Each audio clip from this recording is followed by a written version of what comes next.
Aine nango dzikhalira chimene chinachitika nchono te ana apa nyumba pano anachoka kupita kudera lina. Ali kumeneko zinapezeka kuti no vuto linene ali mkati mwawo ndiloti njala imapweteka kuchokera ku banja limene amachokera ku mtundu wa kwathu. Zikuonetsa kuti anawo analibe chakudya chimene anakadya ku nyumba kwawo. Zotsata zakatafika kumene kuchako anakumana ndi munda mmene munali chinangwa. Iwo anaona ngati ni njira yabwino kuti apeze thandizo pakuzula chakudya cha chinangwa chija kuti akadye ku nyumba. Atafika ku nyumba anakwanitsa kukaphika ku nyumbako.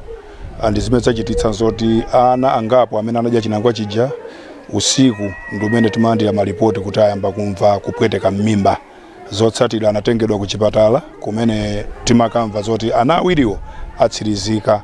Komanso tukamba pano ana ena awiri amene anadya nawo chinangwachi akumvaso kupweteka mkati mwa mimba, ena akusanza nawonso atengedwa ku chipatala pakali pano apitaso ku chipatala.